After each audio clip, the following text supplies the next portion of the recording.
आगामी लोकसभा चुनाव के पूर्व कांग्रेस पार्टी को मध्य प्रदेश में लगा बड़ा झटका, जहां कांग्रेस के पूर्व प्रदेश अध्यक्ष सुरेश पचौरी सहित कई पूर्व विधायकों ने कांग्रेस का दामन छोड़ भाजपा का दामन थाम लिया है, जिस पर कांग्रेस के प्रदेश प्रवक्ता अमीनुल खान सूरी ने बड़ा बयान देते हुए कहा कि ये लोग खादी की आड़ में खाकी पहनते हैं। वहीं आपको बता दें, कांग्रेस प्रवक्ता अमीनुल खान सूरी ने सुरेश पचौरी को लेकर कहा कि जो आदमी अपने जीवन में पार्षद का चुनाव कभी नहीं जीत पाया, अनेकों बार विधानसभा व लोकसभा हारे, बावजूद इसके कांग्रेस पार्टी ने उन्हें कई बार राज्यसभा के तौर पर भेजा, यहां तक कि कांग्रेस के प्रदेश अध्यक्ष तक बनाया और आज उन्होंने कांग्रेस पार्टी को यह सिला दिया है, जिस पर कांग्रेस प्रदेश प्रवक्ता अमीनुल खान ने सुरेश पचौरी को कचौरी खाते हुए कहा कि ऐसे कचौरी समोसा यदि कांग्रेस छोड़कर भाजपा में शामिल होते हैं तो इससे कांग्रेस को कोई फर्क नहीं पड़ता। वहीं कांग्रेस के पूर्व विधायक संजय शुक्ला को लेकर उन्होंने कहा कि उसे परिवार को पहली बार विधायक देने का कार्य कांग्रेस पार्टी में किया था, पर बरौली की जमीन की खनन का मामला आप सबके सामने है, जो उनके स्वर्गवासी पिताजी खनन करते रहे, जैसा राज्य सरकार का कहना है 140 करोड़ रुपए की उस पर रिकवरी निकाली। कांग्रेस प्रदेश प्रवक्ता ने कहा कि मैं प्रदेश के मुख्यमंत्री डॉक्टर मोहन यादव जी से पूछना चाहता हूं कि आप संजय शुक्ला को भारतीय जनता पार्टी में शामिल करने के बाद क्या 140 करोड़ की रिकवरी नहीं होगी? क्या यह अंडर द टेबल 140 करोड़ का सेटलमेंट है? क्या यह जनता की गाड़ी कमाई जो 140 करोड़ रुपए संजय शुक्ला के भारतीय जनता पार्टी में शामिल होने से भुला दिए जाएंगे? रही बात देपालपुर के पूर्व विधायक विशाल पटेल की, तो वह बिचौली मर्दाना के रहने वाले हैं। ये बहुत अच्छे से समझता था कि इनको छोटे पटेल कहा जाता था। बड़े पटेल वहां पर रामेश्वर पटेल साहब का परिवार सत्यनारायण पटेल ज्योतिरादित्य सिंधिया से जुड़कर पिछले 5 वर्षों से कमलनाथ के नेतृत्व में इंदौर में विशाल पटेल व संजय शुक्ला ने ही कांग्रेस को चलाने का काम किया। ऐसे लोग जिन्होंने खादी के नीचे खाकी पहन रखी है, उनके कारण ही हम 2023 में सरकार बनाने में असफल रहे और मध्य प्रदेश के पूर्व मुख्यमंत्री कमलनाथ की छवि को धूमिल करने का काम इन लोगों ने ही किया। इसी के कारण हम सरकार नहीं बना पाए। अच्छा है इन सभी नेताओं की खादी के नीचे का रंग हमें देखने को मिला है। अब लड़ाई ज्यादा आसान होगी।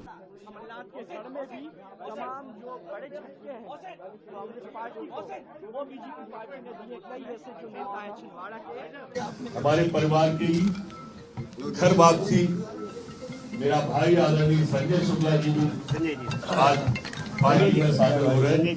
कैलाश विजयवर्गीय जी से निवेदन है उन्हें सको, बस ये ध्यान रखना। आपका आंख मिला सको। हाँ, संजय शुक्ला, विशाल, गजेंद्र सिंह राजू खेड़ी, कैलाश मिश्रा, अर्जुन पालिया, एक सुभाष यादव, पचौरी जी के तो सब खेमे ही है ना, ये तो पूरा। आरिफ मसूद जी को तो फोन लगाओ सर, सुन रहे थे आप भी जा रहे हो, बाइट तो ले लो पचौरी जी के लिए। पचौरी जी के लिए अगर ओरिजिनल बाइट जीवन में कोई देगा। देखिए, जो आदमी अपने जीवन में एक पार्षद का चुनाव कभी नहीं जीता, अनेकों बार विधानसभा हारा, लोकसभा हारा, पार्टी ने उसे अनेकों बार राज्यसभा भेजने का काम किया, केंद्र में मंत्री बनाया, प्रदेश कांग्रेस अध्यक्ष बनाया, ऐसे कचौरी समोसे अगर कांग्रेस से जाते हैं तो कांग्रेस पार्टी को कोई फर्क पड़ता नहीं है। रही बात पूर्व विधायक संजय शुक्ला जी की, उनके पिताजी जिनका स्वर्गवास हो गया, उन्होंने भारतीय जनता पार्टी से अनेकों बार विधायक बनने का प्रयास किया, उनके भाई ने किया, पूरा परिवार विधायकी के लिए तरसता रहा। उस परिवार को पहली बार विधायकी देने का कार्य कांग्रेस पार्टी ने किया था। पर बरौली की ज़मीन की खनन का मामला आप सबके सामने है, जो उनके पूर्व स्वर्गवासी पिताजी खनन करते रहे, जैसा राज्य सरकार का कहना, और 140 करोड़ रुपए की उस पर रिकवरी निकाली। तो मैं मोहन यादव जी से पूछना चाहता हूं कि आप संजय शुक्ला जी का भारतीय जनता पार्टी में शामिल होने के बाद वो 140 करोड़ की रिकवरी नहीं होगी? क्या ये अंडर द टेबल 140 करोड़ का सेटलमेंट है? क्या ये जनता की गाड़ी कमाई जो 140 करोड़ रुपए संजय शुक्ला के भारतीय जनता पार्टी में शामिल होने से भूल दिया जाएगा, उसे भुला दिया जाएगा? और रही बात विशाल पटेल जी की, तो भारतीय हमारा गांव है बिचौली मर्दाना, वो बहुत अच्छे से समझता था इनको। पहले इनको छोटे पटेल कहा जाता था। बड़े पटेल वहाँ पे रामेश्वर पटेल साहब का परिवार रहा, सत्यनारायण पटेल जी सिंधिया जी से जुड़े रहे, पर उन्होंने पार्टी की विचारधारा को महत्व दिया जब सिंधिया जी पार्टी छोड़ के गए, तो छोटा पटेल खोटा साबित हुआ है। विशाल पटेल जी कल तक प्रत्याशी की दौड़ में थे कांग्रेस की ओर से, रातों रात उन्होंने भाजपा ज्वाइन कर ली। देखिए, विगत पिछले 5 सालों से जब कमलनाथ जी मुख्यमंत्री रहे, प्रदेश कांग्रेस अध्यक्ष रहे, हम विपक्ष में रहे, संजय शुक्ला और विशाल पटेल ने ही इंदौर में कांग्रेस चलाने का कार्य किया, कमलनाथ जी की गाड़ी से लेकर कांग्रेस चलाने का काम किया। ऐसे लोग जिन्होंने खादी के नीचे खाकी पहन रखी है, उनके कारण ही हम 2023 में सरकार बनाने में असफल हुए। कमलनाथ जी को भ्रमित करने का कार्य इन सब लोगों ने किया। इसी के कारण हम सरकार नहीं बना पाए। अच्छा है, इनकी खाकी का रंग हमको नजर आ गया है, जो इन्होंने खादी के नीचे छुपा रखा था। अब लड़ाई ज़्यादा आसान होगी। सर क्या लगता है, कहाँ कमी देख रहे हैं आप इंदौर में? अब लगातार झटके एक के बाद एक लग रहा है मध्य प्रदेश में, कहाँ कमी देखते हैं आप प्रवक्ता होने के नाते इंदौर? देखिए, आप सबको भी विदित है कि 2023 में कांग्रेस की सरकार मध्य प्रदेश में बनती हुई दिख रही थी। मैंने पहले भी कहा, यही वो लोग हैं जिन्होंने खादी के नीचे खाकी पहन रखा था और कांग्रेस को कमजोर करके प्रदेश में भाजपा की सरकार बनाई।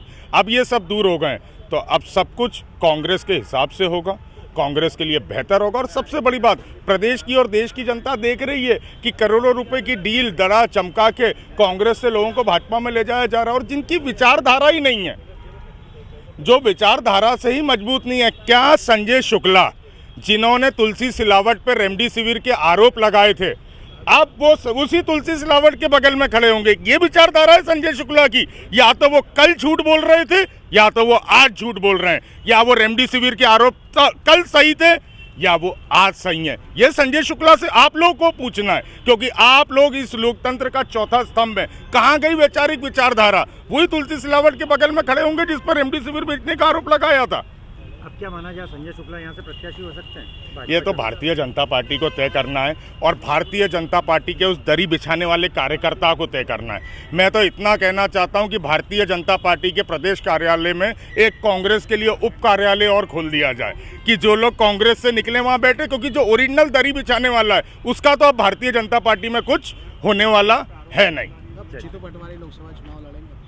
निश्चित तौर पे प्रदेश कांग्रेस अध्यक्ष हैं, इंदौर से आते हैं। पार्टी हाईकमान चाहे जीतू पटवारी जी को टिकट दे, चाहे हमारे आखिरी पंक्ति के बैठे हुए किसी भी नेता को टिकट दे, कांग्रेस पार्टी इस बार मुंहतोड़ जवाब देगी और इंदौर लोकसभा जीत के बताएगी। प्रदेश के एक मंत्री कह रहे हैं कि 8 लाख मतों से इंदौर की सीट जीतेंगे। क्या माना जाए कि कांग्रेस का वर्चस्व धीरे धीरे खत्म हो रहा है इंदौर लोकसभा में? देखिए, ये तो परिणाम बताएंगे लोकसभा के, और मैं आपको आश्वस्त करना चाहता हूं, इस बार उन मंत्री जी की जुबान सही साबित नहीं। सर, आप काफी पुराने नेता, और लग रहा है कि और कोई नेता जाने वाले हैं कि आपका आकलन क्या कह रहा है? मुझे तो लगता है अभी बहुत सारे ऐसे लोग हैं जिन्होंने खादी के नीचे खाकी पहन रखी है, और उन सबको चले जाना चाहिए, ताकि हमारे सामने हमारे दुश्मन तय हो जाए। संजय शुक्ला बोल रहे मैं ये नहीं जानता इंदौर में है, प्रदेश में है, देश में, पर मैं ये मान के चल रहा हूँ कि कांग्रेस की विचारधारा को इन्हीं लोगों ने कमजोर किया, जिन्होंने खादी के नीचे खाकी पहनी है। कांग्रेस की विचारधारा मजबूत होगी इन लोगों के जाने से। तो कह रहे राम का अपमान हुआ, तो इसलिए मैं राम के साथ चला गया। देखिए, आप कहने को तो बहुत कुछ कह सकते हैं, बहुत सारी बातें कह सकते हैं। ये भी हम सबको विदित है कि ट्राई तो वो बहुत दिनों से कर रहे थे, एक ट्राई फेल हो गया था,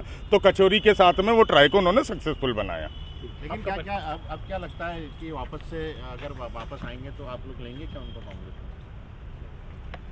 ये फैसला हाईकमान को करना है, पर मेरी व्यक्तिगत राय है, जो एक बार विचारधारा को ठोकर मार के गया हुआ है उसको दोबारा पार्टी में नहीं लेना चाहिए। पर हाईकमान जो भी फैसला लेगा, अगर ऐसी स्थिति बनती है तो वो सब। विशाल पटेल के साथ बंतर होता है, काफी देते हैं, प्रदेश अध्यक्ष कुछ करते हैं, तो नहीं बनी सहमति, ऐसा क्या हुआ तो उनको भोपाल जाना पड़ा? अब इसका जवाब तो माननीय प्रदेश अध्यक्ष महोदय दे पाएंगे, पर मैं कह चुका हूं कि छोटा पटेल खोटा है।